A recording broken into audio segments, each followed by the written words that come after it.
Sosok bos rental mobil korban amuk massa dikenal dermawan, dimakamkan di pesantren.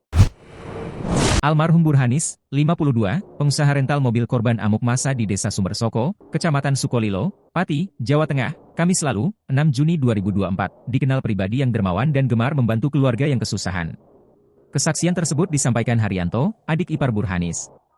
Haryanto mengenang sosok Burhanis sebagai orang yang sederhana, ulet, bertanggung jawab, baik pada keluarga, dan dermawan. Jika ada sanak famili yang perlu bantuan, kakak iparnya itu tidak pernah pelit untuk memberi bantuan. Hari mengatakan, kesehariannya Burhanis hidup dari usaha rental mobil. Usaha itu dia jalankan dari kediaman Burhanis di Cempaka Baru, Kemayoran, Jakarta Pusat. Bisnis rental mobil itulah yang selama ini menjadi sumber penghasilan Burhanis untuk menghidupi istri dan ketiga anaknya. Beliau tanggung jawab pada keluarga. Sekarang anak pertamanya masih kuliah, anak kedua SMA, anak ketiga juga mau masuk SMA, kata Haryanto.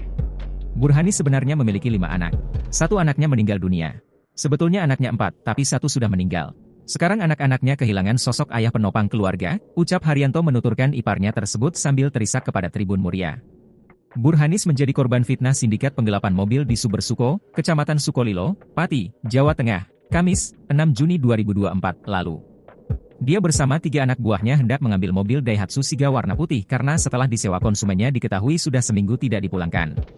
Malah, mobil tersebut terpantau dilarikan ke Pati, Jawa Tengah, berdasarkan data GPS yang Burhanis pasang di mobil tersebut. Dia diteriaki maling mobil dan memicu penganiayaan brutal hingga dia dan 3 rekannya mengalami luka berat. Burhanis meninggal dunia setelah dilarikan ke RSUD Kayen, Pati. Proses autopsi rampung pada Jumat sore, 8 Juni 2024. Kemudian, selepas maghrib, jenazah diberangkatkan ke Karawang dari Pati untuk dimakamkan.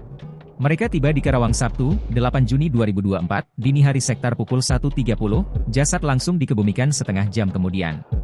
Atas permintaan keluarga, jenazah Burhanis dimakamkan di lingkungan pemakaman Pondok Pesantren di Desa Lemah Mulya, Majalaya, Kabupaten Karawang, Jawa Barat.